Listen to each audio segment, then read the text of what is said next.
अस्सलाम वालेकुम। Stock market में बहुत सी यूनिक चीज़ें और बहुत सी अजीब-अजीब सी चीज़ें होती रहती हैं, लेकिन जो एक रीसेंट डेवलपमेंट हुई है, मेरे ख़्याल से आपको इस बारे में पता होना लाज़मी है।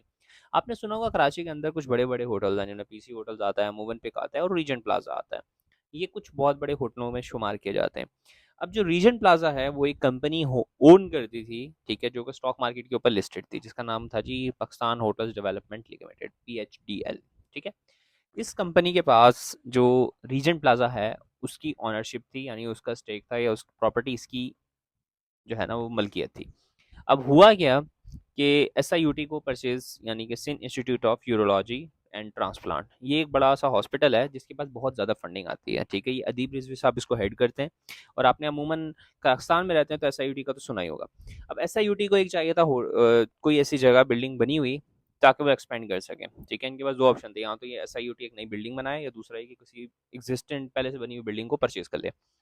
अब जो रीजेंट प्लाज़ा था, रीजेंट प्लाज़ा कब से जो है वो बिकने के लिए बैठा हुआ था, क्योंकि रीजेंट प्लाज़ा का बिज़नेस अच्छा चल नहीं रहा था। लेकिन इसकी लोकेशन बहुत प्यारी है, क्योंकि सेम रोड के ऊपर पाकिस्तान के ना 3 बड़े हॉस्पिटल्स हैं, ठीक है? तो चौथा ये बन जाएगा, सही है? पहला जिन्ना हॉस्पिटल, उसके साथ एनआईसीएच, तीसरा एनआईसीवीडी, ठीक है? तीनों बड़े-बड़े हॉस्पिटल्स हैं, ठीक है? मतलब कंट्री के बड़े हॉस्पिटलों में एक है, सही है? अब इस रोड के ऊपर एक होटल था, जिसको रीजेंट प्लाज़ा कहा जाता था। अब रीजेंट प्लाज़ा की जो ओनरशिप थी, वो एक स्टॉक मार्केट की कंपनी के पास थी, जिसका नाम था पाकिस्तान होटल्स डेवलपमेंट लिमिटेड। इस कंपनी का स्टॉक ना 80 रुपए पे ट्रेड होता था। किसी को नहीं पता था कि इस कंपनी की वैल्यू क्या है, ठीक है? और ये तकरीबन ज़्यादा कुछ नहीं, 1 या डेढ़ रुपए से ज़्यादा कभी डिविडेंड भी नहीं देते थे, ठीक है ना? और लोगों बड़ा एक खामोश सा पत्थर के नीचे पड़ा हुआ स्टॉक था, ठीक है? जब एसआईयूटी ने इसको ऑफ़र की, तो हुआ क्या कि पीएचडीएल का शेयर 80 रुपए से उठा और 300-400 पे चला गया। अब लोग परेशान थे कि एक इतना छोटा-सा शेयर अचानक से इतना ऊपर चला कैसे गया?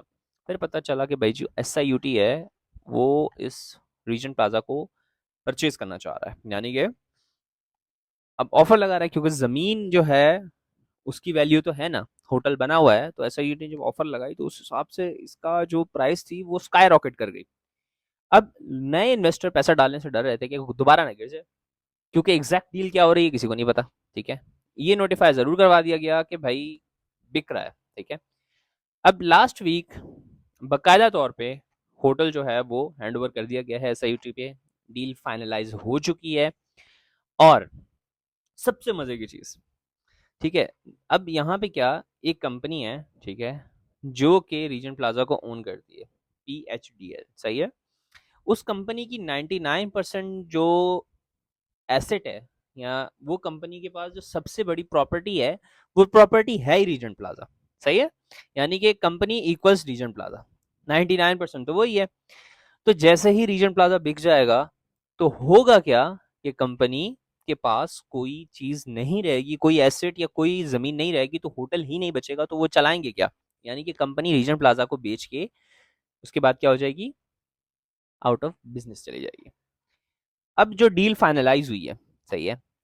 अब जो डील फाइनलाइज़ हो गई है, उसकी पेमेंट पीएचडीएल को मिल चुकी है।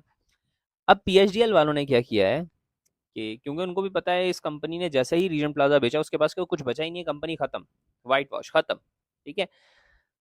क्योंकि कंपनी तब चलती है जब उसके पास कोई बिजनेस वगैरह हो, ठीक है? यहाँ तो एक ऑफर थी पीएचडीएल वालों के पास, क्या जो पैसा यहाँ से आए किसी और होटल में परचेज कर दें, लेकिन नहीं, उन्होंने नहीं, ये नहीं किया, ठीक है?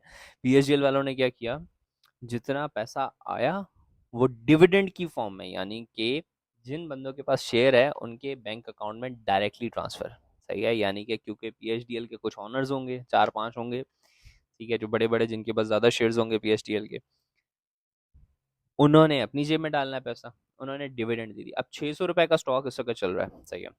ठीक है, कल का बता रहा हूँ, 664 का स्टॉक था कल, यानी कि 600 6 समथिंग 60 रुपए समझ लें। इस कंपनी ने डिविडेंड अनाउंस किया 700 प्लस का, यानी कि जो स्टॉक है वो अपनी औकात से ज्यादा का डिविडेंड दे रहा है, सही है? अब हो क्या गया कि कल जब मैंने न्यूज पढ़ी कि 600 रुपए का स्टॉक है और 750 रुपए का डिविडेंड दे रहा है, मैंने उस वक्त अपर कैप लग चुका था, मैंने फौरन ऑर्डर लगा दिया, लेकिन कोई बेच ही नहीं रहा भाई।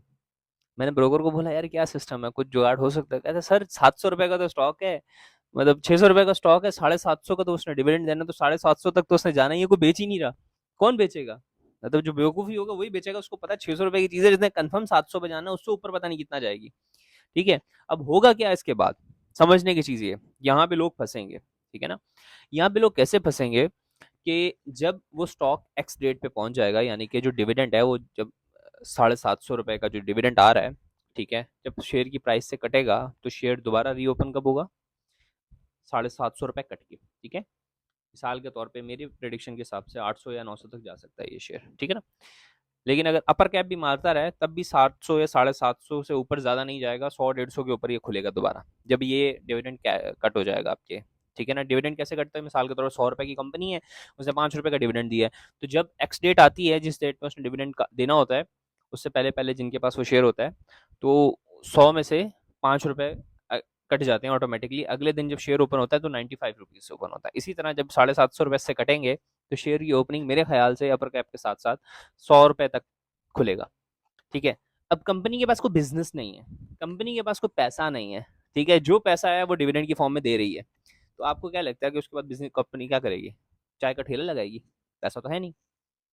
द पॉइंट इज, मेरे ख्याल से ये जो पाकिस्तान होटल्स डेवलपमेंट वाली कंपनी है, ठीक है, it's going out of business, और इस पर अब पैसा लगाना फजूल है, ठीक है?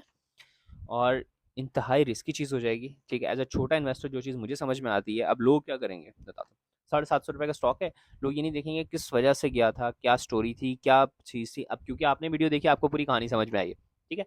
जिनको नहीं पता वो बोलेंगे यार 700 रुपये का स्टॉक है, एक्स डिविडेंड हुआ है, 700 का दिया है, कुछ नहीं, 100-150 रुपये का तो दोबारा दे ही देगा। वो लोग क्या करते हैं, घुस जाते हैं, कूद जाते हैं, और उसके बाद वो लुटेंगे, ठीक है ना? क्योंकि कंपनी के पास 99% जो एसेट्स थे, यानी कि उसकी टोटल औकात थी वो थी रीजेंट प्लाजा, जब वही बिक गया तो कुछ बचा क्या? सही है?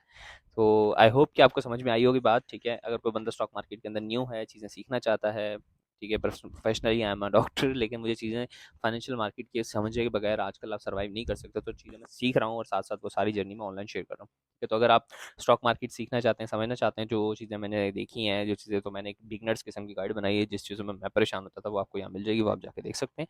उससे आप एटलीस्ट खुद से इन्वेस्टमेंट करने के काबिल हो जाएंगे, ठीक है? इसके अलावा चैनल को फॉलो कीजिएगा, and that's all, this doctor मैं साइनिंग ऑफ। अल्लाह हाफिज़।